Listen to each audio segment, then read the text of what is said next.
ಜೆನ್ಯೂನಾಗಿ ಮಾಡ್ಕೊಂಡು ಹೋಗೋಣ. ಒಬ್ಬರು ಕೆಟ್ಟದ್ದು ಮಾತ್ರ ಬಯಸಕ್ಕೆ ಹೋಗಬಾರ್ದು. ಒಬ್ರಿಗೆ ಒಳ್ಳೇದು ಮಾಡ್ತೀವೋ ಬಿಡ್ತೀವೋ, ಇನ್ನೊಬ್ರಿಗೆ ಮಾತ್ರ ಕೆಟ್ಟಿದ್ರು ಕೂಡ ಹೌಸ್ ವೈಫ್ ಅಷ್ಟು ಕಂಟಿನ್ಯೂಸ್ ಕೆಲಸ ಇನ್ಯಾರಿಗೂ ಇರಲ್ಲ. ನಮ್ಮ ತಪ್ಪುಗಳಿಂದನೇ ನಾವು ಕಲ್ತಿರ್ತೀವಿ. ನಾನು ಒಂದು ಮೊಮೆಂಟಲ್ಲಿ ತುಂಬಾ ಲೇಝಿ ಇದ್ದೆ, ಏನೂ ಮಾಡೋಕ್ಕೂ ಮೂಡ್ ಬರ್ತಾ ಇರಲಿಲ್ಲ, ತುಂಬ ಹೆದರ್ಕೋತಾ ಇದ್ದೆ. ನಾನು ಹೇಳಿದ್ದೀನಿ, ಎಲ್ಲದಕ್ಕೂ ಹೆದರ್ಕೊಳ್ತಾ ಇದ್ದೆ. ಈಗ ಇಷ್ಟು ಧೈರ್ಯವಾಗಿ ಏನಾದರೂ ಫೇಸ್ ಮಾಡ್ತೀನಿ ಅಂದರೆ hello my dear friends, welcome to today's vlog. ಸ್ಟಾರ್ಟಿಂಗಲ್ಲೇ ಏನಪ್ಪ ಗ್ರೀನ್ ಸೊಪ್ಪು ತೋರಿಸ್ತಾ ಇದ್ದೀನಿ ಅಂದ್ಕೊಳ್ತಾ ಇದ್ದೀರಾ. ನಮ್ಮ ಹಸ್ಬೆಂಡು ಫ್ರೆಶ್ಶು ಸೊಪ್ಪಿತ್ತು ಅಂತ ಹೋಗಿ ಒಂದು 4 ಕಟ್ಟು ಎತ್ತಾಕೊಂಬಂದಿದ್ದಾರೆ. ನನಗೆ ಈ ಎಕ್ಸಾಮಲ್ಲಿ ಓದಿಸ್ಲಾ, ಈ ಸೊಪ್ಪನ್ನೇ ಬಿಡಿಸ್ಕೊತ ಓದಿಸ್ದೆ, ಹೆಂಗೋ ಮುಗಿಸ್ದೆ. ಅದೊಂದು ದೊಡ್ಡ ಟಾಸ್ಕ್ ಅಂತಲೇ ಹೇಳ್ಬೋದು, ಸೊಪ್ಪನ್ನ ಬಿಡಿಸೋದು. ಅದಕ್ಕಿಂತ ದೊಡ್ಡ ಟಾಸ್ಕು ತೊಳೆಯೋದು. ಒಂದು 2-3 ಸತಿಯನ್ನು ನೀರಲ್ಲಿ ಒಂದು ದೊಡ್ಡ ಟಬ್ ಇಟ್ಕೊಂಡು ತೊಳಿತಾನೆ ಇರ್ತೀನಿ. ಸೊಪ್ಪು ತಿಂದಷ್ಟು ಒಳ್ಳೆಯದು, ಬಟ್ ಅದೇ ಏನೇನು ಸ್ಪ್ರೇ ಮಾಡಿರ್ತಾರೋ ಅಂತ ಒಂದು ಭಯ ಇರುತ್ತೆ, ಆ ರೀತಿ. ಬಟ್ ಅದನ್ನೆಲ್ಲ ನೀಟಾಗಿ ಮಾಡಿಕೊಂಡು, ಬಸ್ಸಾರು ಏನು ಮಾಡ್ತಿಲ್ಲ, ಜಸ್ಟ್ ಪಲ್ಯ ಮಾಡ್ತಾಯಿದ್ದೀನಿ. ರೀಸೆಂಟಾಗಿ ತುಂಬ ಸತಿ ಬಸ್ಸಾರು ಮಾಡಿದ್ದೀನಿ ಅಂತ. ನೆಕ್ಸ್ಟ್ ಬಂದು ನೋಡಿ, ಇಲ್ಲಿ ಕಾಬೂಲು ಕಡಲೆ ಇದೆಲ್ಲ ನಂಗೆ ಡಯಟಿಗೆ ಬೇಕು. ಎಲ್ಲ ಬೇಯಿಸ್ಕೊಂಡು ಚಾಟ್ ಮಾಡ್ಕೊಂಡು ತಿನ್ನೋಣ ಸಲಾಡ್ ಥರ ಅಂದ್ಕೊಂಡು ಸ್ವಲ್ಪ ಕಡಲೆಕಾಳು ನೆನೆಸ್ಕೊಂಡಿದ್ದೀನಿ, ಕಾಬೂಲಿ ಕಡಲೆ ನೆನೆಸ್ತಾ ಇದ್ದೀನಿ. ಇದೆಲ್ಲ ಜಾಸ್ತಿ ತಿನ್ನಬಾರ್ದು. ಯಾವುದಾದ್ರೂ ಒಳ್ಳೆಯದು ಅಂತ ಜಾಸ್ತಿ ತಿನ್ಕೊಂಡ್ರೆ ಕ್ಯಾಲ್ರೀಸು ಜಾಸ್ತಿ ಆಗುತ್ತೆ, ಮತ್ತು ಹೊಟ್ಟೆ ಊದುದಂಗೆ ಇರುತ್ತೆ. ಎಸ್ಪೆಷಲಿ ಕಾಳುಗಳು ಜಾಸ್ತಿ ತಿನ್ನೋಕ್ಕೆ ಹೋಗಬಾರ್ದು. ಏನೊಂದು ಮುಷ್ಟಿ ಒಂದೂವರೆ ಮುಷ್ಟಿಯಷ್ಟು ಹಾಕ್ಕೊಂಡು ಅದನ್ನು ನೆನೆಸ್ಕೊಂಡು, ಅದಕ್ಕೆ ಈರುಳ್ಳಿ, ಟೊಮ್ಯಾಟೊ, ಕೊತ್ತಂಬರಿ, ಲೆಮನ್ನು, ಚಾಟ್ ಮಸಾಲ, ಖಾರದ ಪುಡಿ ಇದನ್ನೆಲ್ಲ ಹಾಕ್ಕೊಂಡು ತಿಂತಾಯಿದ್ರೆ ನೀವೇನೋ ತುಂಬ ಸ್ಟ್ರಿಕ್ಟಾಗಿ ಡಯಟ್ ಮಾಡ್ತಾಯಿದ್ದೀರಾ ಅಂತ ಏನೂ ಅನಿಸಲ್ಲ. ಮೇನಾಗಿ ಏನು ಗೊತ್ತಾ, ಒಂದು ಟೆಕ್ನಿಕ್ ನೆನ್ಪಿಟ್ಕೊಳ್ಳಿ. ನಾವೇನಾದರೂ ಹೆಲ್ದಿಯಾಗಿ ತಿನ್ನಬೇಕು, ಓವರ್ ಈಟಿಂಗ್ ಮಾಡಬಾರ್ದು ಅಂದರೆ ಪ್ರೋಟೀನ್ ಜಾಸ್ತಿ ತಿನ್ನಬೇಕು. ಯಾಕೆಂದರೆ ಪ್ರೋಟೀನ್ ಡೈಜೆಷನ್ನು ಲೇಟಾಗಿ ಆಗುತ್ತೆ, ನಮಗೆ ತುಂಬ ಹಶ್ವಾಗಲ್ಲ. ಫೈಬರ್ ಫುಡ್ ಚೆನ್ನಾಗಿ ತೊಗೋಬೇಕು. ಈಗ ಓಟ್ಸ್ ತೊಗೊಳ್ಳಿ ಅಂತ ಹೇಳ್ತಾರೆ. ಓಟ್ಸಲ್ಲಿ ಕ್ಯಾಲರೀಸ್ ಇಲ್ವಾ, ಅದೂ ಕಾರ್ಬ್ಸೆ. ಬಟ್ ಏನು ಅಂದರೆ ಅದರಲ್ಲಿ ಫೈಬರ್ ಜಾಸ್ತಿ ಇರುತ್ತೆ, ಹೊಟ್ಟೆ ತುಂಬ್ದಂಗಿರುತ್ತೆ. ಅದಕ್ಕೆ ನಾವು ಓವರ್ ಈಟಿಂಗ್ ಮಾಡಲ್ಲ. ಸೊ ಕ್ಯಾಲ್ರೀಸ್ ಕಡಿಮೆ ಆಗುತ್ತೆ, ಡೈಲಿ ಇಂಟೇಕ್ ಆಫ್ ಕ್ಯಾಲ್ರೀಸ್ ಕಡಿಮೆ ಆಗುತ್ತೆ. ಸೊ ಅದೊಂದು ಟೆಕ್ನಿಕ್ ಅಂತಲೇ ಹೇಳ್ಬೋದು. ಸೊ ಅದೇ ಥರ ಹೆಂಗೆ ಅಂದರೆ ಇದು ಕೂಡ ಈ ಕಾಳುಗಳು ಇದೆಲ್ಲ ಜಾಸ್ತಿ ತಿನ್ನೋಕ್ಕೆ ಹೋಗಬಾರ್ದು. ಈವನ್ ಬೇಳೆಗಳು ಕೂಡ, ತೊಗರಿಬೇಳೆ ತುಂಬ ಕ್ಯಾಲ್ರಿ, ಎಷ್ಟು ಬೇಕೋ ಅಷ್ಟನ್ನು ಮಾತ್ರನೇ ತಿನ್ಕೋಬೇಕು. ಮತ್ತು ಈ ಬ್ರೌನ್ ರೈಸು ಅದರಲ್ಲೂ ಅಷ್ಟೇ. ಸೊ ತುಂಬ ಫೈಬರ್ ಇರುವಂಥ ಫುಡ್ ಅದು. ಸೊ ಅದಕ್ಕೇ ಆದಷ್ಟು ಅದನ್ನು ಇನ್ಕ್ಲೂಡ್ ಮಾಡ್ಕೋಬೇಕು ಡಯಟಲ್ಲಿ. ವೆಯ್ಟ್ ಲಾಸ್ ಅನ್ನೋ ಕಾನ್ಸೆಪ್ಟನ್ನೇ ನಾನು ತಲೆಯಿಂದ ತೆಗ್ದಾಕ್ಬಿಟ್ಟಿದ್ದೀನಿ. ಈಗ ಎಷ್ಟು ಹೆಲ್ದಿ ಲೈಫ್ ಸ್ಟೈಲ್ ಮಾಡ್ತಾಯಿದ್ದೀನಿ ಅಂದರೆ, ನನ್ನ ವೆಯ್ಟ್ ಲಾಸ್ ಅನ್ನೋದು ತಲೆಯಲ್ಲೂ ಕೂಡ ಇರಲಿಲ್ಲ, ಬಟ್ ಅದಕ್ಕೆ ವೆಯ್ಟ್ ಲಾಸ್ ಆಗ್ತಾಯಿದೆ. ಯಾಕೆಂದರೆ ಯಾವಾಗಲೂ ಅಷ್ಟೇ, don't concentrate on weight loss, concentrate on healthy life ಬಂದುಬಿಟ್ರೆ ಈ ವೆಯ್ಟ್ ಲಾಸ್ ಅನ್ನೋದು ಅದು ಸೈಮಲ್ಟೇನಿಯಸ್. ಅದು ಈಗ ಹಸುನ ಕರ್ಕೊಂಬಂದರೆ ಕರು ಬಂದಂಗೆ ನಾವು ವೆಯ್ಟ್ ಲಾಸ್ ಹೆಲ್ದಿ ಲೈಫಲ್ಲಿ ಲೀಡ್ ಮಾಡ್ತಾಯಿದ್ದೀರಾ ಅಂದರೆ ವೆಯ್ಟ್ ಲಾಸ್ ಅನ್ನೋದು ಆಟೋಮೆಟಿಕ್ಕಾಗಿ ಆಗ್ತಾ ಇರುತ್ತೆ. ಆಮೇಲೆ ಹೆಲ್ದಿ ವೇಯಲ್ಲಿ ಆಗುತ್ತೆ, ಸಸ್ಟೈನ್ ಆಗುತ್ತೆ. ಸಸ್ಟೈನ್ ಅಂದರೆ ಮತ್ತೆ ನೀವು ಡಯಟ್ ಬಿಟ್ಟಿದ ತಕ್ಷಣ ಮತ್ತೇನೋ ವೆಯ್ಟ್ ಗೇನ್ ಆಗೋದು, ಒಂಥರ ಕಾಣೋದು, ತುಂಬ ಪೇಷಂಟ್ ಥರ ಕಾಣೋದು, ಈ ಥರದ್ದೆಲ್ಲ ಏನೂ ಕಾಣಲ್ಲ. ತುಂಬ ಹೆಲ್ದಿಯಾಗಿ ತುಂಬ ಚೆನ್ನಾಗಿರ್ತೀವಿ. ಸೊ ಹೆಲ್ತ್ ತುಂಬಾ ಇಂಪಾರ್ಟೆಂಟು. ನನಗೆ ಡೈಲಿ ಬೇಸಿಸಲ್ಲಿ ಅನುಭವ ಆಗ್ತಾನೇ ಇರುತ್ತೆ. ಒಂದಲ್ಲ ಒಂದು ನೋಡ್ತಾನೇ ಇರ್ತೀನಿ, ಇನ್ಸಿಡೆಂಟ್ಗಳು ಕೇಳ್ತಾನೆ ಇರ್ತೀನಿ. ಇವೆಲ್ಲ ನೋಡಿದ್ಮೇಲೆ ಇಲ್ಲಪ್ಪ, ನಾನು ಸ್ಟ್ರಿಕ್ಟಾಗಿ ಡಯಟ್ ಮಾಡಬೇಕು, ತಿನ್ನಬೇಕು ಅನಿಸುತ್ತೆ, ಏನೇನೋ ತಿನ್ನಬೇಕು ಅನಿಸುತ್ತೆ. ಆಮೇಲೆ ಇಂಥವೆಲ್ಲ ನ್ಯೂಸ್ಗಳು ಕೇಳಿಬಿಟ್ರಂತೂ ಇವ್ರಿಗೆ ಹಂಗೆ ಕಾಯಿಲೆ ಆಯಿತು, ಚೆನ್ನಾಗೇ ಇದ್ದರು, ಹಿಂಗೆ ಎಕ್ಸ್ಪೈರ್ಡ್ ಆದರು, ಇಂಥದ್ದೆಲ್ಲ ಕೇಳ್ತಾ ಇದ್ದರೆ ಇಲ್ಲ. ನಾವು ಏನೇ ಆ್ಯಕ್ಷನ್ ತೊಗೋಬೇಕು ಅಂದ್ರೂ ಚೆನ್ನಾಗಿದ್ದಾಗಲೇ ಆ್ಯಕ್ಷನ್ಸ್ನ ತೊಗೊಂಬಿಡ್ಬೇಕು. ಹುಷಾರಾಗಿಲ್ದ ಏನೋ ಒಂದು ಹೆಚ್ಚು ಕಡಿಮೆ ಆದಮೇಲೆ ಅದೇ precautions is better then cure ಅಂತ ಹೇಳ್ತಾರಲ್ವ. ಯಾವಾಗಲೂ ಆ ಥರನೇ, ಎಲ್ಲೋ ಏನೋ ಹೆಚ್ಚು ಕಡಿಮೆ ಆದಮೇಲೆ ನಾವು ಕೇರ್ ತೊಗೋಬೇಕು ಅಂತ ಏನಿಲ್ಲ. ನಾನು ಅದೊಂದು ತಲೆಯಲ್ಲಿ ಇಟ್ಕೊಂಡ್ಬಿಟ್ಟಿದ್ದೀನಿ. ಏನೂ ಜಾಸ್ತಿ ತಿಂತಿಲ್ಲ. ಮೊನ್ನೆ ಹಸ್ಬೆಂಡ್ ಕೇಕೂ ತಂದಿದ್ರು. ಎಷ್ಟು ನನಗೆ ಪೈನಾಪಲ್ ಫ್ಲೇವರ್ ಅಂದರೆ ಯಪ್ಪ ಹೆವೆನ್ಲಿ, ಅಷ್ಟಿಷ್ಟ ನನಗೆ. ಬಟ್ ಏನೂ ತಿಂದಿಲ್ಲ ಗೊತ್ತಾ. ಒಂದು ಚಿಕ್ಕ ಸಾಸಿವೆದಷ್ಟು ಟೇಸ್ಟ್ ನೋಡಿದ್ದೀನಿ ಅಷ್ಟೇ. ನಾನು ಅವ್ರಿಗೂ ಹೇಳಿದ್ದೆ, ನೀನು ವೀಡಿಯೋದಲ್ಲೂ ನೋಡ್ಬೋದು, ಯಾರೂ ನಂಗೆ ತಿನ್ಸೋಕ್ಕೂ ಬರಲಿಲ್ಲ. ನಾನು ಅಂದ್ಕೊಂಬಿಟ್ರೆ ಅಂತೂ ಆ ಥರನೇ, ನಾನು ತಿನ್ನಲ್ಲ ಅಂದರೆ ತಿನ್ನೋದೇ ಇಲ್ಲ, ಏನಾದರೂ ತಿನ್ನಲ್ಲ. ಸೊ ಅದೆಲ್ಲ ನನಗೆ ಈ ರೀಸೆಂಟಾಗಿ ತುಂಬ ಇನ್ಸಿಡೆಂಟ್ಸ್ ಕೇಳ್ತಾ ಇದ್ದೀನಿ. ಇದು ಲೇಡೀಸ್ಗೆ ಹಿಂಗಾಯಿತು, ಹಾಗಾಯಿತು, ಇದಕ್ಕಿದ್ದಂಗೆ ಈ ಥರ. ನಂಗೆ ಅದು ನೆಗೆಟಿವಾಗಿ ಹೇಳೋಕ್ಕೂ ಇಷ್ಟ ಇಲ್ಲ ಇದು. ಬಟ್ ಏನು ಗೊತ್ತಾ, ಆದಷ್ಟು ನಾವು ಮುನ್ನೆಚ್ಚರಿಕೆಯಾಗಿ ಚೆನ್ನಾಗಿ ಹೆಲ್ದಿ ಲೈಫ್ ಸ್ಟೈಲ್ನ ಲೀಡ್ ಮಾಡಿಕೊಂಡು, ನಮ್ಮ ಕೈಯಲ್ಲಿರುತ್ತೆ. ಇಷ್ಟೆಲ್ಲ ಮಾಡಿ ಕೂಡ ಏನೋ ಒಂದು ಹೆಲ್ತ್ ಅಪ್ಸೆಟ್ ಆಗುತ್ತೆ ಅಂದರೆ ಏನೂ ಮಾಡೋಕ್ಕಾಗಲ್ಲ. ಬಟ್ ನಮ್ಮ ಕೈಯಲ್ಲಿರೋದನ್ನು ನಾವು ಕೈಯಾರೆ ಹಾಳು ಮಾಡ್ಕೊಂಡಿದ್ದೀವಿ ಅಂದರೆ ಎಷ್ಟು ರಿಗ್ರೆಟ್ ಆಗುತ್ತೆ ಅಂದರೆ, ಅಯ್ಯೋ ನಾನು ಅದು ತಿನ್ನಬಾರ್ದಿತ್ತು, ಆಗ ಸ್ವಲ್ಪ ಸ್ಟ್ರಿಕ್ಟಾಗಿ ವಾಕಿಂಗ್ ಮಾಡಿದರೆ ಸರಿ ಹೋಗ್ತಿತ್ತು. ಎಂತೆಂಥದ್ದೋ ಕಾಯಿಲೆಗಳು, ಇಲ್ಲಿ ಸ್ಟೋನ್ ಅಂತೆ, ಅಲ್ಲೇನೋ ಹುಣ್ಣಾಗಿದೆಯಂತೆ, ಆಪ್ರೇಷನ್ ಮಾಡಿದ್ರಂತೆ, ಏನೇನೋ ಸ್ವಲ್ಪ ಅದಕ್ಕೇ ಹೈಜಿನ್ ಆಗಿರಬೇಕು. ಲೇಡೀಸ್ ಎಸ್ಪೆಷಲಿ ಎಷ್ಟು ಆಗುತ್ತೋ ಅಷ್ಟು ಹೈಜಿನಿಕ್ ಆಗಿರಬೇಕು. ನೀಟಾಗಿ ಸ್ನಾನ ಮಾಡಿಕೊಂಡು, ತುಂಬ ಸಣ್ಣ ಪುಟ್ಟದೂ ಎಷ್ಟು ಇಂಪಾರ್ಟೆಂಟ್ ಆಗುತ್ತೆ ಗೊತ್ತಾ. ಎಲ್ಲ ನೀಟಾಗಿರಬೇಕು. ಒಳ್ಳೆ ಫುಡ್ನ ತಯಾರಿಸಿ ಮಾಡಿಕೊಂಡು ಹೆಲ್ದಿಯಾಗಿ ತಿನ್ನಬೇಕು. ಎಸ್ಪೆಷಲಿ ಒಂದು 30-35 ಕ್ರಾಸ್ ಆಗಿದ್ದೀವಿ ಅಂದರೆ ನಮ್ಮ ಲೇಡೀಸಲ್ಲಿ ತುಂಬಾ ಚೇಂಜಸ್ ಆಗ್ತಾ ಇರುತ್ತೆ. ಅದಕ್ಕೆಲ್ಲ ನಾವು ಮೆಂಟಲಿ ಪ್ರಿಪೇರ್ ಆಗಿ ಬಾಡಿನ ಚೆನ್ನಾಗಿ ಕಂಡೀಷನಲ್ಲಿ ಇಟ್ಕೊಂಡ್ವಿ ಸರಿ. ಇಲ್ಲಾಂದರೆ ಒಂದಾದ್ಮೇಲೊಂದು ಏನಾದರೂ ಒಂದು ಪ್ರಾಬ್ಲಮ್ ಆಗ್ತಾನೇ ಇರುತ್ತೆ. ಸೊ ಅದಕ್ಕೆಲ್ಲ ಆಸ್ಪದ ಕೊಡದೆ ನಮ್ಮ ಕೈಲಿರೋವರೆಗೂ ನಾವು ಚೆನ್ನಾಗಿ ನಮ್ಮ ಬಾಡಿನ, ಈಗ ಒಂದು ಬೈಕು ಇದಕ್ಕೇ ಮೊಬೈಲ್ಗಳು ತೊಗೊಂಡ್ರೆ ಅದಕ್ಕೊಂದು ಸ್ಕ್ರೀನ್ ಗಾರ್ಡ್ ಅಂತೆ, ಅದಂತೆ ಇದಂತೆ ಅಂತ ಎಷ್ಟು ಕೇರ್ ತೊಗೋತೀವಿ. ಬಟ್ ನಮ್ಮ ಬಾಡಿ ನಮ್ಮ ಲೈಫ್ ಲಾಂಗ್ ನಮ್ಮ ಜೊತೇಲಿರೋದು. ನಾವು ಅದನ್ನು ಎಷ್ಟು ಚೆನ್ನಾಗಿ ನೋಡ್ಕೋಬೇಕು, ನೀವೇ ಯೋಚನೆ ಮಾಡಿ ಅನಲೈಸ್ ಮಾಡ್ಕೊಳ್ಳಿ. ಸೊ ಮುಂದೆ ನಿಮ್ಮ ಜೊತೆ ಮಾತಾಡಿದ್ದೀನಿ, ತುಂಬ ಯೂಸ್ಫುಲ್ ಕಂಟೆಂಟೇ ಮಾತಾಡಿದ್ದೀನಿ. ಕಂಪ್ಲೀಟಾಗಿ ನೋಡಿ ಆಯಿತಾ. ಇಷ್ಟ ಆದರೆ ಸಬ್ಸ್ಕ್ರೈಬ್ ಮಾಡಿಕೊಂಡು ಲೈಕ್ ಮಾಡಿ, ಶೇರ್ ಮಾಡಿ, ಕಮೆಂಟ್ ಮಾಡಿ. Hello my dear friends, welcome to today's vlog. ಏನಪ್ಪ ಡೈರೆಕ್ಟಾಗಿ ಬಂದಿದ್ದೀನಿ ಅಂತ ನೋಡ್ತಾ ಇದ್ದೀರಾ. ತುಂಬ ದಿನಗಳಾಯ್ತಲ್ವ ಈ ಥರ ಎಲ್ಲ ಮಾತಾಡಿ. ಸೊ ಡೈರೆಕ್ಟಾಗಿ ಮಾತಾಡೋಣ ಅಂತ ಬಂದಿದ್ದೀನಿ. ಏನಕ್ಕೆ ಅಂದರೆ ನನಗೆ ವ್ಲಾಗ್ಸ್ನ ಶೂಟ್ ಮಾಡ್ಕೊಳ್ಳೋಕ್ಕೆ ಆಗ್ತಿಲ್ಲ, ಜೆನ್ಯೂನಾಗಿ ಹೇಳ್ತಾ ಇದ್ದೀನಿ. ಏಕೆಂದರೆ ನನ್ನ ಕಾನ್ಸಂಟ್ರೇಷನ್ ಎಲ್ಲ ಮಕ್ಕಳ ಟೆಸ್ಟ್ ಮೇಲೆ ಇದೆ.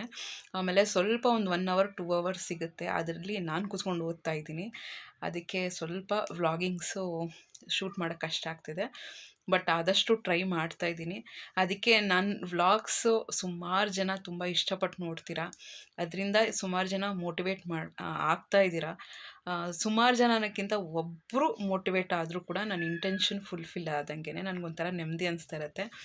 ನಾನು ನನ್ನ ಕಮಿಟ್ಮೆಂಟ್ಸಿಂದ ವ್ಲಾಗ್ಸ್ನ ಡಿಲೇ ಮಾಡೋದು ಸರಿ ಹೋಗಲ್ಲ ಅಂತ ಸ್ವಲ್ಪ ಡೈರೆಕ್ಟಾಗೆ ಮಾತಾಡೋಣ ಅಂತ ಬರ್ತಾಯಿದ್ದೀನಿ. ಒಳ್ಳೆ ಕಮೆಂಟ್ಸ್ ಮಾಡ್ತೀರಾ, ಇದ್ರ ಬಗ್ಗೆ ಮಾತಾಡಿ, ತುಂಬ ಮೋಟಿವೇಶನ್ ಮಾಡ್ತೀರಾ ಅಂತ. ಆ್ಯಕ್ಚುಲಿ ಏನು ಗೊತ್ತಾ, ಇಷ್ಟು ಈ ಸ್ಟೇಜಿಗೆ ಬಂದು ನಾವು ಯಾವಾಗಲೂ ಮೋಟಿವೇಟೆಡ್ ಆಗಿರ್ತೀವಿ, ಇಷ್ಟು ಆ್ಯಕ್ಟಿವ್ ಆಗಿರ್ತೀವಿ ಅಂತ ಈಸಿ ಅಲ್ವೇ ಅಲ್ಲ. ನಮ್ಮ ತಪ್ಪುಗಳಿಂದನೇ ನಾವು ಕಲ್ತಿರ್ತೀವಿ. ನಾನು ಒಂದು ಮೊಮೆಂಟಲ್ಲಿ ತುಂಬಾ ಲೇಝಿ ಇದ್ದೆ, ಏನೂ ಮಾಡೋಕ್ಕೂ ಮೂಡ್ ಬರ್ತಾ ಇರಲಿಲ್ಲ, ತುಂಬ ಹೆದರ್ಕೋತಾ ಇದ್ದೆ. ನಾನು ಹೇಳಿದ್ದೀನಿ, ಎಲ್ಲದಕ್ಕೂ ಹೆದರ್ಕೊಳ್ತಾ ಇದ್ದೆ. ಈಗ ಇಷ್ಟು ಧೈರ್ಯವಾಗಿ ಏನಾದರೂ ಫೇಸ್ ಮಾಡ್ತೀನಿ ಅಂದರೆ, ಲೋ ಬ್ಯಾಟ್ರಿ ಆಯಿತು. ಇಷ್ಟು ಧೈರ್ಯವಾಗಿ ಏನಾದರೂ ಫೇಸ್ ಮಾಡ್ತೀನಿ ಅಂದರೆ ನಾನು ನನ್ನ ಪಾಸ್ಟಿಂದ ಕಲ್ತಿರೋಂಥ ಎಕ್ಸ್ಪೀರಿಯನ್ಸ್ ಅಷ್ಟೇ. ನಾನು ಏನೇನು ತಪ್ಪುಗಳು ಮಾಡಿದೆ, ಯಾವ ರೀತಿ ಓವರ್ ಥಿಂಕಿಂಗ್ ಮಾಡ್ತಿದ್ದೆ, ಯಾವ ರೀತಿ ನೆಗೆಟಿವ್ ಥಿಂಕಿಂಗ್ ಮಾಡ್ತಿದ್ದೆ, ಇದನ್ನೆಲ್ಲ ಕಟ್ ಶಾರ್ಟ್ ಮಾಡ್ಕೊಂಬಂದೆ. ನನ್ನ ತಪ್ಪುಗಳಿಂದನೇ, ನನ್ನ ಕಷ್ಟಗಳಿಂದನೇ ನಾನು ಕಲ್ತಿರೋದು, ನಾನು ಸ್ಟ್ರಾಂಗ್ ಆಗಿರೋದು. ಸೊ ನಿಮ್ಗೇನೋ ಕಷ್ಟ ಬರ್ತಿದೆ ಅಂದರೆ ಪ್ಲೀಸ್ ಡಿಸ್ಹಾರ್ಟನ್ ಮಾಡ್ಕೊಳಕ್ಕೆ ಹೋಗ್ಬೇಡಿ. ಅಂದರೆ ಧೈರ್ಯವಾಗಿರಿ. ಏನೋ ಒಂದು ಕಷ್ಟ ಬರ್ತಿದೆ ಅಂದರೆ ಯಾರು ಜೊತೆಗಿಲ್ಲದೆ ಇದ್ರು ದೇವರಂತೂ ನಮ್ಮ ಜೊತೆಗಿರ್ತಾರೆ. ಈಗಲೂ ಅಷ್ಟೇ ನನ್ನ ಮುಂದೆ ಯಾವಾಗಲೂ ಸಾಯಿಬಾಬಾನ ಹಾಕಿ ಇಟ್ಕೊಂಡಿರ್ತೀನಿ. ಎಷ್ಟು ಕಾನ್ಫಿಡೆನ್ಸ್ ಅಂದರೆ ನನಗೆ, ನನ್ನ ಮಾತಲ್ಲೇ ಕೇಳಿ ನಿಮಗೆ, ಅಷ್ಟು ನನಗೆ ಕಾನ್ಫಿಡೆನ್ಸು ದೇವ್ರ ಮೇಲೆ. ಯಾರು ಕೈ ಬಿಟ್ಟರು ದೇವ್ರು ಕೈ ಬಿಡಲ್ಲ. ಯಾರು ನಮ್ಮ ಕಷ್ಟ ನೋಡದೇ ಇದ್ರೂ ದೇವರು ಅನ್ನೋದು ನೋಡ್ತಾ ಇರ್ತಾರೆ. ಜೆನ್ಯೂನಾಗಿ ಮಾಡ್ಕೊಂಡು ಹೋಗೋಣ. ಒಬ್ಬರು ಕೆಟ್ಟದ್ದು ಮಾತ್ರ ಬಯಸಕ್ಕೆ ಹೋಗಬಾರ್ದು. ಒಬ್ರಿಗೆ ಒಳ್ಳೇದು ಮಾಡ್ತೀವೋ ಬಿಡ್ತೀವೋ, ಇನ್ನೊಬ್ರಿಗೆ ಮಾತ್ರ ಕೆಟ್ಟದ್ದನ್ನು ಯಾವತ್ತೂ ಬಯಸಬಾರ್ದು. ಅದು ಇಂಟ್ರೆಸ್ಟ್ ಸಮೇತ ನಮಗೆ ಬರುತ್ತೆ. ನನಗದಂತೂ ತುಂಬ ರಿಯಲೈಸ್ ಆಗೋಗಿದೆ. ಏನೇ ಆಗಲಿ, ನಾನು ಕಷ್ಟದಲ್ಲಿದ್ದರೂ ಕೂಡ ಒಬ್ರ ಕಷ್ಟ ಬಯಸಲ್ಲ ನಾನು. ಎಷ್ಟಾಗುತ್ತೋ ಅಷ್ಟು ಒಳ್ಳೇದು ಮಾಡ್ತೀನಿ ಬಿಟ್ಟರೆ ಇದಂತೂ ಯಾವತ್ತೂ ಕಷ್ಟ ಬಯಸಲ್ಲ ನಾನು. ಒಬ್ರಿಗೆ ಕಷ್ಟ ಆಗಲಿ, ನನ್ನ ಶತ್ರುಗೂ ಬಯಸಲ್ಲ. ಅದೇ ನಾನು ಕಾಪಾಡ್ತಾ ಇದೆ. ಅದಕ್ಕೆ ನಾನು ಸ್ಟಿಕ್ ಆನ್ ಆಗಿರ್ತೀನಿ. ಅಂದರೆ ನಾನು ಒಳ್ಳೇದು ಮಾಡಿದ್ರೆ ನನಗೆ ಒಳ್ಳೇದು ಆಗೇ ಆಗುತ್ತೆ. ಪ್ರೆಸೆಂಟಾಗಿ ನನಗೆ ಕಷ್ಟ ಆಗ್ಬೋದು, ಕಷ್ಟ ಆಗದೇ ಇರ್ಬೋದು, ಸುಖ ಇಲ್ಲದೇ ಇರ್ಬೋದು. ಬಟ್ ಡೆಫಿನೆಟ್ಲಿ ಒಂದಿನ ನನಗೆ ಎಲ್ಲ ಒಳ್ಳೇದಾಗುತ್ತೆ, ನಾನು ಮಾಡಿದ್ದಕ್ಕೆ ಎಲ್ಲ ಒಳ್ಳೇದಾಗುತ್ತೆ ಅನ್ನೋ ಫೀಲಿಂಗಲ್ಲಿ ನಾನು ಇರ್ತೀನಿ. ಯಾವಾಗಲೂ ಮುಂದೆ ಕೂಡ ಅದೇ ಇರ್ತೀನಿ. ಸೊ ಅದನ್ನು ನಂಬ್ಕೊಳ್ಳಿ. ಕರ್ಮಗಳು ರಿಟರ್ನ್ಸ್ ಅಂತಾರಲ್ಲ, ಅದಂತೂ ಡೆಫಿನೆಟ್ಟು. ಸೊ ಅದಕ್ಕೆ ಏನೇ ಆಗಲಿ ನೆಮ್ಮದಿಯಾಗಿ ಖುಷಿಯಾಗಿ ಒಳ್ಳೆಯದನ್ನು ಮಾಡ್ತಾ ಹೋಗಿ. ನಿಮ್ಮ ಲೈಫಲ್ಲೂ ಎಲ್ಲ ಒಳ್ಳೇದಾಗ್ತಾ ಹೋಗುತ್ತೆ. ಇನ್ನೊಂದು ಬಂದು ಏನು ಗೊತ್ತಾ, ಯಾವಾಗಲೂ ಒಳ್ಳೆಯದನ್ನೇ ಯೋಚನೆ ಮಾಡಬೇಕು. ನಾವು ನೆಗೆಟಿವ್ ಆಗಿ ಯೋಚನೆ ಮಾಡಿದ್ದೀವಿ, ಓವರ್ ಥಿಂಕ್ ಮಾಡಿದ್ದೀವಿ ಅಂದರೆ ಲೈಫ್ ಎಷ್ಟು ಹಾಳಾಗೋಗುತ್ತೆ ಅಂದರೆ, ಈಗ ಪ್ರೆಸೆಂಟಾಗಿ ನಾವು ಏನಿದ್ದೀವಿ ಅದರಲ್ಲೇ ಕಾನ್ಸಂಟ್ರೇಟ್ ಮಾಡಿ, ಅದರಲ್ಲೇ ಖುಷಿಯಾಗಿರೋಣ. ಮುಂದೆ ಹಿಂಗಾಗ್ಬೋದು, ಹಿಂದೆ ಹಿಂಗಾಗಿತ್ತು ಅಂತ ಏನೇನೋ ಥಿಂಕ್ ಮಾಡ್ಕೊಳಕ್ಕೆ ಹೋಗಬೇಡಿ. ಒಬ್ಬರು ಒಂದೊಳ್ಳೆ ಕಮೆಂಟ್ ಮಾಡಿದರು, ಹೌಸ್ ವೈಫು ಕಾನ್ಫಿಡೆಂಟಾಗಿ ಹೆಂಗಿರಬೇಕು ಹೇಳಿ ಅಂತ. ನಾನು ಹೇಳೋದು ಏನು ಗೊತ್ತಾ, ಎಷ್ಟು ಜಾಬ್ಗಳು ಏನೇ ಮಾಡಿದ್ರು ಕೂಡ ಹೌಸ್ ವೈಫ್ ಅಷ್ಟು ಕಂಟಿನ್ಯೂಸ್ ಕೆಲಸ ಇನ್ಯಾರಿಗೂ ಇರಲ್ಲ. ನಾನು ನನ್ನ ಪರ್ಸ್ನಲ್ ಎಕ್ಸ್ಪೀರಿಯೆನ್ಸಿಂದನೇ ಹೇಳ್ತಾ ಇದ್ದೀನಿ. ಈಗ ನೋಡಿ, ಸಾಕಾಗಿ ಬಂದಿದ್ದೀನಿ. ನಾನು ಈಗ ತಾನೇ ಬಂದೆ ಕಾಲೇಜ್ ಮುಗಿಸ್ಕೊಂಡು. ಒಂದು ವ್ಲಾಗಲ್ಲಿ ಸ್ವಲ್ಪ ಮಾತಾಡಿ ಹೋಗೋಣ ಅಂತ. ನೀವು ನಂಬಲ್ಲ, ಒಂದು ಲಿಸ್ಟ್ ಮಾಡಿ ಇಟ್ಟಿದ್ದೀನಿ ನಾನು, ಆಯಿತಾ. ಏನೇನು ಮಾಡಬೇಕು ಅಂತ ತೋರಿಸ್ತೀನಿ, ನಿಮಗೆ ತೋರಿಸ್ತೀನಿ ಈಗ. ನೋಡಿ, ಇಲ್ಲಿ ಒಂದು ಲಿಸ್ಟ್ ಮಾಡಿ ಇಟ್ಟಿದ್ದೀನಿ. ಏನೇನು ಗೊತ್ತಾ list? Outside clean, room 1 clean, room 2 clean, hall clean, cooking, bathing, detox drink ಕುಡ್ಕೋಬೇಕು, ಕಿಚನ್ ಕ್ಲೀನ್ ಮಾಡಬೇಕು, ನಾಳೆ ಚಾಪಿಂಗ್ ಮಾಡ್ಕೋಬೇಕು, ರಂಗೋಲಿ ಪ್ಲ್ಯಾನ್ ಮಾಡ್ಕೋಬೇಕು, ಚಿನ್ನಿ ಸ್ಟಡೀಸ್ ಅಂದರೆ ಚಿಕ್ಕ ಮಗಳದು ಸ್ಟಡೀಸು, ಮೈ ಸ್ಟಡೀಸು, ಸ್ಯಾರಿ ಪಿನ್ನಿಂಗ್, ಇದಿಷ್ಟನ್ನು ನಾನು ಮಾಡಬೇಕು. ಡೈಲಿ ಇದಿಷ್ಟನ್ನು ಮಾಡ್ಬೇಕು ನಾನು. ನೀವು ಯೋಚನೆ ಮಾಡಿ, ನಮ್ಮ ಹೌಸ್ ವೈಫ್ಗಳದ್ದು, ನಾನು ವರ್ಕಿಂಗ್ ವುಮೆನ್ ಅಲ್ಲ, ಹೌಸ್ ವೈಫ್ ಎಲ್ಲ ವೈಫ್ಗಳು ಮಾಡಬೇಕಷ್ಟೇ. ನೀವು ಕೆಲ್ಸಕ್ಕೆ ಹೋಗ್ತೀರಾ, ಅದು ಬೋನಸ್ ನೀವೇ ಮಾಡ್ಕೊಂಡಿರೋ ಕರ್ಮಗಳು. ಅದು ಹಂಗೆ ಅನಿಸುತ್ತೆ. ಹಳೆ ಕಾಲದಲ್ಲೆಲ್ಲ ಏನಿಲ್ಲ, ಮನೆ ಮ್ಯಾನೇಜ್ ಮಾಡ್ಕೊಂಡಿರ್ತಿದ್ರು. ಈಗ ನಾವೇ ಬೋನಸ್ ಮಾಡಿಕೊಂಡು ಹೊರಗಡೆನೂ ದುಡಿತಾ ಇದ್ದೀವಿ, ಒಳಗಡೆನೂ ದುಡಿತಾ ಇದ್ದೀವಿ. ಏನಿಲ್ಲ, ನಾವೇ ಸ್ಟ್ರಾಂಗು ಅಂತ ಅನಿಸ್ತಾ ಇರುತ್ತೆ ಅಷ್ಟೇ. ನನಗೆ ಈ ಲೈಫ್ ಇಷ್ಟನಪ್ಪ, ನಂಗೆ ಸಿಕ್ಕಾಬಡೆ ಇಷ್ಟ. ಆರಾಮಾಗಿ ಚಿಲ್ಔಟ್ ಮಾಡಿಕೊಂಡು ತುಂಬ ಥಿಂಕ್ ಮಾಡಿಕೊಂಡು ಅವೆಲ್ಲ ಇಷ್ಟ ಇಲ್ಲ. ಎಷ್ಟು ಬ್ಯುಸಿಯಾಗಿರಬೇಕು ಅಂದರೆ, ಯಾರಾದರೂ ಏನಾದರೂ ನಮ್ಗೆ ಅಂತ ಇದ್ರು, ಹ್ಞೂ ಆಯಿತು ಅನ್ಕೊಂಡು ನಿನ್ನ ಪಾಡಿಗೆ ನೀನು ಅನ್ಕೋತಾ ಇರೋ, ನನ್ನ ಪಾಡಿಗೆ ನಾನು ಖುಷಿಯಾಗಿರ್ತೀನಿ, ನೆಮ್ಮದಿಯಾಗಿರ್ತೀನಿ ಅಂತ ಲೆವೆಲ್ಗೆ, ಸ್ಯಾಚುರೇಷನ್ ಲೆವೆಲ್ ಕೊಟ್ಟೋಗಿರ್ತೀವಿ. ಯಾಕೆಂದರೆ ಥಿಂಕ್ ಮಾಡೋಕ್ಕೂ ಟೈಮ್ ಇರೋಲ್ಲ. ಅಷ್ಟೊಂದು ಒಂದಾದ್ಮೇಲೆ ಈಗ ನೀನು ಇವತ್ತಂತೂ 4 ಕಾಲ್ಗೆ ಎದ್ದಿದ್ದೀನಿ, ಒಂದಾದ್ಮೇಲೆ ಒಂದು ಎಷ್ಟು ಕೆಲಸ ಅಂದರೆ ಒಂದು ಲಿಸ್ಟ್ ಮಾಡ್ಕೊಂಡ್ಬಿಡ್ತೀನಿ. ಕಣ್ಣು ಮುಂದೆ ನನಗೆ ಲಿಸ್ಟ್ ಇಲ್ಲ ಅಂದರೆ, ಈಗ ನೋಡಿ ನನಗೆ ವೀಡಿಯೋ ಮಾಡಬೇಕು ಅಂತ ಇಂಟೆನ್ಷನ್ನೇ ಇಲ್ಲ, ಸುಮ್ಮನೆ ಬರ್ಕೊಂಡಿರ್ತೀನಿ. ಅದೇ ತೋರಿಸ್ದೆ ಅಷ್ಟೇ. ಬಂದಿದ್ದ ತಕ್ಷಣ ಸಂಜೆ ಇದಿಷ್ಟು ಪ್ಲ್ಯಾನು ನಾನು ಮಾಡ್ಕೋಬೇಕು, ಬೆಳಗ್ಗೆ ಎದ್ದಿದ ತಕ್ಷಣ ಇದು ಮಾಡಲೇಬೇಕು, ರಾತ್ರಿನೇ ಮಾಡಿರ್ತೀನಿ ಪ್ಲ್ಯಾನು, ಇಲ್ಲಾಂದರೆ ಬೆಳಗ್ಗೆ ಎದ್ಬಿಟ್ಟು ಮಾಡ್ತೀನಿ. ಆ ರೀತಿ ಪ್ಲ್ಯಾನ್ ಮಾಡ್ಕೊಂಡು ಮಲ್ಕೊಂಡ್ಬಿಟ್ರೆ ನನಗೆ ಇಲ್ಲಿ ಕ್ಲಾರಿಟಿ ಇರುತ್ತೆ. ಇಲ್ಲಿ ಯಾವಾಗ ಕ್ಲಾರಿಟಿ ಇರುತ್ತೆ ಕೆಲಸದ ಬಗ್ಗೆ, ಲೈಫ್ ಬಗ್ಗೆ, ಇಲ್ಲಿ ಯಾವಾಗ ಕ್ಲಾರಿಟಿ ಇರುತ್ತೆ, ಕಾನ್ಫಿಡೆನ್ಸ್ ಆಟೋಮ್ಯಾಟಿಕ್ಕಾಗಿ ಬರುತ್ತೆ. ಕಾನ್ಫಿಡೆನ್ಸ್ ಯಾವಾಗ ಬರುತ್ತೆ ಗೊತ್ತಾ? ನಮ್ಮ ಕೆಲಸದ ಬಗ್ಗೆ ಶ್ರದ್ಧೆ ಇರಬೇಕು. ಯಾರು ನಮ್ಮನ್ನು ಪಾಯಿಂಟ್ ಔಟ್ ಮಾಡೋ ಲೆವೆಲ್ಗೆ ನಾವು ಯಾವತ್ತೂ ಹೋಗಬಾರ್ದು. ನಮ್ಮ ಕೈಲಿ ಎಷ್ಟಾಗುತ್ತೋ ಅಷ್ಟು ಮ್ಯಾಕ್ಸಿಮಮ್ ಬೆಸ್ಟ್ ಕೊಡಬೇಕು. ಎಲ್ಲರ ಹತ್ರನೂ ಪರ್ಫೆಕ್ಟ್ ಅಂದ್ಕೊಳ್ಳೋ ಲೆವೆಲ್ಗೆ ನಾವು ಏನು ಆ ಥರ ಅಂದರೆ ಆ ಥರ ಆತುರ ಇರಬಾರ್ದು. ನಾವೇನೋ ಪರ್ಫೆಕ್ಟ್ ಅಂತ ಎಲ್ಲರೂ 4 ಜನ ನನಗೆ ಹೇಳ್ಬೇಕು ಪರ್ಫೆಕ್ಟ್, ಯಾರೂ ಅನ್ನಲ್ಲ. ನಾವು ಪರ್ಫೆಕ್ಟ್ ಆಗಿದ್ದರೂ ಅನ್ನಲ್ಲ. ಅದನ್ನು ಎಕ್ಸ್ಪೆಕ್ಟ್ ಮಾಡಿದೆ ನಮ್ಮದೇನು, ನನ್ನ ಕರ್ತವ್ಯ ಏನು, ಏನೇ ಮನೇಲಿ ಜಗಳ ಆಗಲಿ, ಬೇಜಾರಾಗಲಿ, ನಮ್ಗೆ ಹುಷಾರಿಲ್ಲದೆ ಇದ್ದರೂ ಏನಾದರೂ ಕೂಡ ನಮ್ಮ ಕರ್ತವ್ಯಗಳು ಹೆಂಗೆ ಆಗ್ತಾ ಇರುತ್ತೆ. ನನಗೆ ಹುಷಾರಿಲ್ವ, ನನ್ನ ಕೈಯಲ್ಲಿ ಏನಾಗುತ್ತೆ ಆ ಅಡುಗೆನ ಮಾಡ್ತೀನಿ. ನಾನು ಚೆನ್ನಾಗಿದ್ದೀನ, ನನ್ನ ಕೈಯಲ್ಲಿ ಎಷ್ಟು ವೆರೈಟಿ ಆಗುತ್ತೆ ಅಷ್ಟು ಮಾಡ್ತೀನಿ. ಎಲ್ಲ ನಮ್ಮ ಮೇಲೆ ಡಿಪೆಂಡು ಅಷ್ಟೇ. ಸೊ ಕಾನ್ಫಿಡೆನ್ಸು ಇಲ್ಲಿ ಕ್ಲಾರಿಟಿ ಇಲ್ಲಿ ಬರುತ್ತೆ ಫ್ರೆಂಡ್ಸ್. ನಾನು ಅಷ್ಟೇ ಹೇಳ್ತೀನಲ್ಲ, ಇಲ್ಲಿ ಕ್ಲಾರಿಟಿ ತೊಗೊಳ್ಳಿ. ನನ್ನ ಲೈಫ್ ಹಿಂಗಿರಬೇಕು. ನೀವು ದುಡಿತೀರಾ ದುಡಿಯಲ್ವ ಅದು ಸೆಕೆಂಡರಿ. ನಿಮಗೆ ಅಂತ ಒಂದು ವ್ಯಕ್ತಿತ್ವಕ್ಕಿದೆ, ಅದಕ್ಕೆ ಬೆಲೆ ಇದೆ. ನೀವು ದುಡಿಯುವಂಥ ದುಡ್ಡಿಗೆ ಡೆಫಿನೆಟ್ಲಿ ಪ್ರಾಕ್ಟಿಕಲಿ ನೋಡಬೇಕು ಅಂದರೆ ದುಡ್ಡಿಗೆ ಬೆಲೆ ಇದೆ, ಇಲ್ಲ ಅಂತಲ್ಲ. ನಿಮ್ಮ ಹತ್ರ 1000 ರೂಪಾಯಿ ಇದ್ದು ಕೂಡ, ನಿಮ್ಮ ಹತ್ರ 1 ಲಕ್ಷ ಇದ್ದರೂ ಕೂಡ ನಿಮ್ಮ ವ್ಯಕ್ತಿತ್ವ ಸರಿಗಿಲ್ಲ, ಅಂದರೆ ನಿಮ್ಮ ಬಿಹೇವಿಯರ್ ಸರಿ ಇಲ್ಲ ಅಂದರೆ ಯಾರೂ ಬೆಲೆ ಕೊಡಲ್ಲ. ಹೆಂಗೋ ಮಾತಾಡ್ತಾರೆ, ಹೆಂಗೋ ಇರ್ತಾರೆ, ನೆಟ್ಟಿಗೆ ರೆಸ್ಪಾನ್ಸ್ ಮಾಡಲ್ಲ, ಬಾಡಿ ಲ್ಯಾಂಗ್ವೇಜ್ ಸರಿಗಿಲ್ಲ. ನಿಮ್ಮ ವ್ಯಕ್ತಿತ್ವ ಹೆಂಗಿದೆ ತುಂಬಾ ಮ್ಯಾಟ್ರಾಗುತ್ತೆ. ಸೊ ನೀವು ದುಡಿತೀರಾ, ಹೌಸ್ ವೈಫ್ ಇವೆಲ್ಲ ಮ್ಯಾಟ್ರಾಗಲ್ಲ. ಕೆಲಸನ ಅಚ್ಚುಕಟ್ಟಾಗಿ ಮಾಡ್ಕೊಂಡು ಹೋಗಿ, ನಿಮ್ಮ ಬೌಂಡ್ರಿಯನ್ನು ಕ್ರಿಯೇಟ್ ಮಾಡ್ಕೊಳ್ಳಿ. ಯಾರು ನಿಮ್ಮ ಜೊತೆ ಹೆಂಗೆ ವ್ಯವಹರಿಸ್ಬೇಕು, ಹೆಂಗೆ ಮಾತಾಡಬೇಕು ಅನ್ನೋದನ್ನು ಕ್ರಿಯೇಟ್ ಮಾಡ್ಕೊಳ್ಳಿ. ನೋಡಿದ ತಕ್ಷಣ ಇದೇನು ಗೊತ್ತಾ, ಈಗ ಯಾರನ್ನ ಒಬ್ಬರು ನಮ್ಗೆ ಆ ಥರ ಟ್ರೀಟ್ ಮಾಡ್ತಾರೆ ಅಂದರೆ, ಒಂದು ಅವ್ರ ವ್ಯಕ್ತಿತ್ವ ತೋರಿಸುತ್ತೆ, ಇನ್ನೊಂದು ಸ್ವಲ್ಪ ಪರ್ಸೆಂಟ್ ನಾವು ಅವ್ರಿಗೆ ಆ ಥರ ಮಾಡಿಕೊಟ್ಟಿರ್ತೀವಿ. ಇವ್ರ ಹತ್ರ ಹೆಂಗೆ ಮಾತಾಡಿದ್ರು ನಡೆಯುತ್ತೆ ಅನ್ನೋ ಲೆವೆಲ್ಗೆ ನಾವು ತೊಗೊಂಡು ಹೋಗಬಾರ್ದು. ಏನೇ ಆದರೂ ಕೂಡ ಇಲ್ಲಪ್ಪ, ಇವ್ರ ಹತ್ರ ಕರೆಕ್ಟಾಗಿ ಮಾತಾಡಬೇಕು, ಇವ್ರ ಹತ್ರ ಕರೆಕ್ಟಾಗೆ ವ್ಯವಹರಿಸ್ಬೇಕು ಅಂತ ನಮ್ಗೆ ಅನಿಸ್ಬೇಕು. ಆ ರೀತಿ ನಾವು ನಡ್ಕೋಬೇಕು. ಅಷ್ಟು ರೆಸ್ಪೆಕ್ಟ್ಫುಲ್ಲಾಗಿ. ಒಂದು ಮೂಮೆಂಟಲ್ಲಿ ಪ್ರೀತಿ ಇಲ್ಲದೇ ಇದ್ರೂ ನಡೆಯುತ್ತೆ, ಗೌರವ ಇಲ್ಲ ಅಂದರೆ ತಡ್ಕೊಳಕ್ಕಾಗಲ್ಲ. ಎಷ್ಟೋ ಸಿಚುವೇಶನ್ಸಲ್ಲಿ, ಮ್ಯಾಕ್ಸಿಮಮ್ ಸಿಚುವೇಶನ್ಸಲ್ಲಿ. ಸೊ ಅದಕ್ಕೆ ಆದಷ್ಟು ನಮ್ಮ ಲೈಫಲ್ಲಿ ರೆಸ್ಪೆಕ್ಟ್ ಇರೋ ಥರನೇ ಕಾನ್ಫಿಡೆಂಟಾಗಿ ನಮ್ಮ ಕಾನ್ಫಿಡೆನ್ಸ್ ಹೆಂಗೆ ಗೊತ್ತಾಗುತ್ತೆ? ನಾವು ನಡೆಯೋದ್ರಲ್ಲಿ, ನಾವು ಮಾತಾಡೋದ್ರಲ್ಲಿ, ನಾವು ನಡ್ಕೊಳ್ಳೋ ರೀತಿಯಲ್ಲಿ, ನಾವು ಮಾಡೋ ಡಿಸಿಷನ್ಸಲ್ಲಿ, ನಾವು ಕೊಡೋ ಸಜೆಷನ್ಸಲ್ಲಿ. ಸೊ ಇದೆಲ್ಲದರಲ್ಲೂ ಕೂಡ ನಮ್ಮ ಕಾನ್ಫಿಡೆನ್ಸ್ ಅನ್ನೋದು ಎತ್ತಿ ತೋರಿಸ್ತಾ ಇರುತ್ತೆ. ಯಾವತ್ತೂ ಲೂಸ್ ಮಾಡ್ಕೊಳ್ಬೇಡಿ. ಕರೆಕ್ಟು ದುಡಿಬೇಕು ಇಲ್ಲ ಅಂತಲ್ಲ, ಬಟ್ ದುಡ್ದಿದ ತಕ್ಷಣ ಕಾನ್ಫಿಡೆನ್ಸ್ ಸಿಗುತ್ತೆ ಅನ್ನೋದು ಇಲ್ಲ. ಅರ್ನ್ ಮಾಡ್ಕೊಳ್ಳಿ. ನಿಮ್ಮ ವ್ಯಕ್ತಿತ್ವದಿಂದನೇ ನಿಮ್ಮ ಕಾನ್ಫಿಡೆನ್ಸ್ನ ಅರ್ನ್ ಮಾಡಿಕೊಂಡು 4 ಜನ ನೋಡಿದ ತಕ್ಷಣ ನಮಗೆ ರೆಸ್ಪೆಕ್ಟ್ ಕೊಡಬೇಕು. ಆ ರೀತಿ ನಮ್ಮ ವ್ಯಕ್ತಿತ್ವ ಇರಬೇಕು. ಈಗ ಇಷ್ಟೊಂದು ಕೆಲಸ ಮಾಡಬೇಕು, ಸಿಕ್ಕಾಪಟ್ಟೆ ಸುಸ್ತಾಗೋಗಿದೆ. ಮೇನಾಗಿ ಈಗ ವಾಕಿಂಗ್ ಮುಗಿಸ್ಕೊಂಬರ್ಬೇಕು. ಫಸ್ಟು ಅದು ಬರ್ದಿಲ್ಲ ನೋಡಿ, ನಾನು ವಾಕಿಂಗ್ ಮಾಡಿ ಅದು ಒಂದು ರೌಂಡ್ ಎಲ್ಲ ಅರ್ಧ ಗಂಟೆ ಸುತ್ತಾಡಿ ಆಮೇಲೆ ಈಗ ಬಂದು ಸ್ನಾನ ಮಾಡ್ಕೊಂಡ್ಬಿಡ್ತೀನಿ. ಫುಲ್ ಸುಸ್ತಾಗಿರುತ್ತೆ, ಕೈಕಾಲೆಲ್ಲ ನೋವ್ತಾ ಇರುತ್ತೆ. ನೀವು ನಂಬಲ್ಲ, ಎಷ್ಟು ಕೈಕಾಲೆಲ್ಲ ಸೆಳೀತಾ ಇರುತ್ತೆ ಅಂದರೆ ಅದು ಅವರು ಅನುಭವಿಸ್ದವ್ರಿಗೆ ಗೊತ್ತು. ಅಷ್ಟು ಅದು ವಾಕಿಂಗ್ ಮಾಡಿಬಿಟ್ರೆ ಅಂತೂ, ಕೆಲಸ ಬೇರೆ ಮುಗಿಸ್ಕೊಂಬಂದಿರ್ತೀವಿ, ವಾಕಿಂಗ್ ಬೇರೆ ಸ್ಪೀಡಾಗಿ ಮಾಡಿರ್ತೀವಿ. ಮಿನಿಮಮ್ ಅಂದರೂ 40 ನಿಮಿಷ. ಏನೇ ಕೆಲಸ ಇದ್ರೂ ಬಿಡಲ್ಲ. ಎಷ್ಟೇ ಇದಾದರೂ ಬೆಳಗ್ಗೆನೇ ಹೋಗ್ಬಿಡೋದೆ. ಒಂದು 5 ಗಂಟೆಗೆ ಹೋದರೆ 5:40, 45ವರೆಗೂ ವಾಕಿಂಗ್ ಮಾಡ್ತಾಯಿದ್ರೆ ಇನ್ನು ಮಾಡಬೇಕು ಅಂತ ಅನಿಸ್ತಾ ಇರುತ್ತೆ. ಸೊ ಆ ರೀತಿ ವಾಕಿಂಗ್ ಒಂದು ಮಾಡಿಕೊಂಡು ಸ್ನಾನ ಮಾಡಿಕೊಂಡು ಇದೆಷ್ಟೆಲ್ಲ ಮುಗಿಸ್ಕೊಂಡು, ಅದಕ್ಕೆ ಇವತ್ತು ತುಂಬ ದಿನ ಆಯ್ತಲ್ವಾ, ಕರೆಕ್ಟಾಗಿ ಕಮ್ಯುನಿಕೇಟ್ ಮಾಡಬೇಕು. ಈಗ ವ್ಲಾಗರ್ಸ್ ಅಂದಿದ ತಕ್ಷಣ ಏನೋ ಒಂದು ಕಂಟೆಂಟ್ ಕೊಡೋದು ಇಷ್ಟ ಆಗಲ್ಲ. ಈ ರೀತಿ ಇದೆ ಪರಿಸ್ಥಿತಿ. ನೀವುಗಳು ಎಷ್ಟೊಂದು ಜನ ಲೇಡೀಸು ನೋಡೋದೇನೆ ಗೊತ್ತಾಗುತ್ತೆ ಪರಿಸ್ಥಿತಿಗಳು ಹೇಗೆ ಎಲ್ಲ ಮ್ಯಾನೇಜ್ ಮಾಡಿಕೊಂಡು.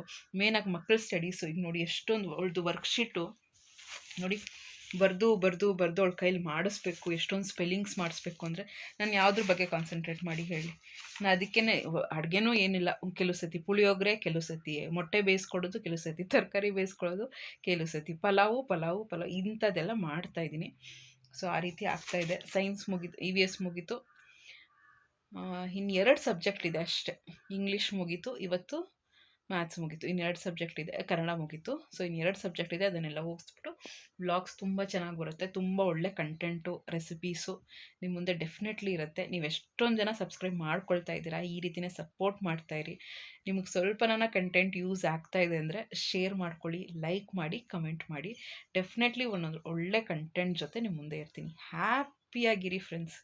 ಎಲ್ರಿಗೂ ಪ್ರಾಬ್ಲಮ್ ಇದ್ದಿದೆ, ಪ್ರತಿಯೊಬ್ಬರಿಗೂ ಪ್ರಾಬ್ಲಮ್ಸ್ ಇದ್ದಿದ್ದೇನೆ. ಅದಕ್ಕೆ ಸೊಲ್ಯೂಷನ್ ಏನು ಅಂತ ಹುಡ್ಕೊಂಡು ಎಕ್ಸಸೈಸ್ ಬೇರೆ ಸ್ಟಾರ್ಟ್ ಮಾಡಿದ್ದೀನಿ. 10 ನಿಮಿಷ ಎಕ್ಸಸೈಸ್, ನನ್ನ ಕೈಲಿ ಆಗ್ತಿರೋದೇ 10 ನಿಮಿಷ, ಟೈಮ್ ಇರೋದು 10 ನಿಮಿಷ.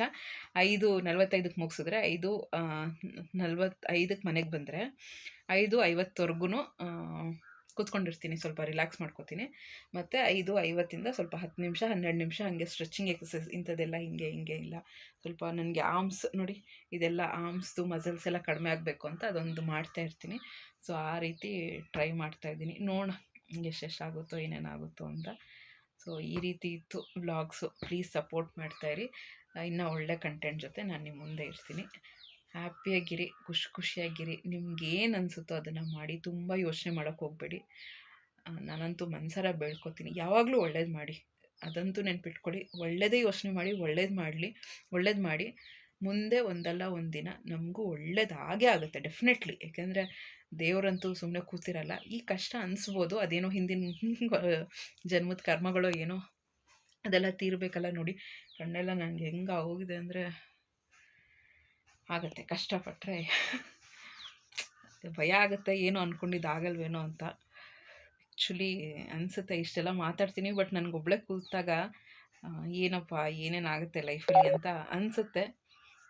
ಬ್ಯಾಟ್ರಿ ತುಂಬ ಲೋ ಇದೆ ಅನಿಸ್ತಾ ಇರುತ್ತೆ, ಬಟ್ ಪ್ರಯತ್ನ ಬಿಡಲ್ಲ. ಪ್ರಯತ್ನ ಪಟ್ಟರೆ ತಾನೇ ಆಗುತ್ತೋ ಬಿಡುತ್ತೋ ಸೆಕೆಂಡ್ರಿ, ಬಟ್ ಪ್ರಯತ್ನ ಅಂತೂ ಕಂಟಿನ್ಯೂಸ್ ಆಗಿದೆ. ಓಕೆ ಫ್ರೆಂಡ್ಸ್, ನಾನು ಬ್ಲಾಗ್ನ ಮುಗಿಸ್ತೀನಿ. ಬ್ಯಾಟ್ರಿ ಅಂತೂ 8% ಇದೆ. ನನ್ನ ಮುಂದಿನ ಬ್ಲಾಗಲ್ಲಿ ಸಿಗ್ತೀನಿ. ಪ್ಲೀಸ್ ಶೇರ್ ಮಾಡಿ, ಸಬ್ಸ್ಕ್ರೈಬ್ ಮಾಡಿಕೊಂಡು ಬೆಲ್ ಐಕನ್ನ ಕ್ಲಿಕ್ ಮಾಡಿ, ಲೈಕ್ ಮಾಡಿ. ಓಕೆ, ಇವತ್ತು ಈ ಥರ ಪರ್ಸ್ನಲಿ ಮಾತಾಡಿ ತುಂಬ ಖುಷಿಯಾಯಿತು. ಮುಂದಿನ ಬ್ಲಾಗಲ್ಲಿ ಸಿಗ್ತೀನಿ. ನಮಸ್ಕಾರ. ಹೆಲ್ದಿಯಾಗಿರಿ, ಖುಷಿಯಾಗಿರಿ, ಬಿಂದಾಸಾಗಿರಿ. ತಲೆನೇ ಕೆಡಿಸ್ಕೊಬಿಡಿ, ಯಾವುದಕ್ಕೂ ತಲೆ ಕೆಡಿಸ್ಕೊಬಿಡಿ, ಖುಷಿಯಾಗಿರಿ, ನಗ್ತಾಯಿರಿ. ಅಯ್ಯೋ ಎಷ್ಟು ನನಗೇನು ಪ್ರಾಬ್ಲಮ್ಸ್ ಇಲ್ವಾ, ನಗ್ತಾ ಇರಬೇಕು, ನಗ್ತಾಯಿರಿ ಅಷ್ಟೇ. ಮುಂದಿನ ಬ್ಲಾಗಲ್ಲಿ ಸಿಗ್ತೀನಿ.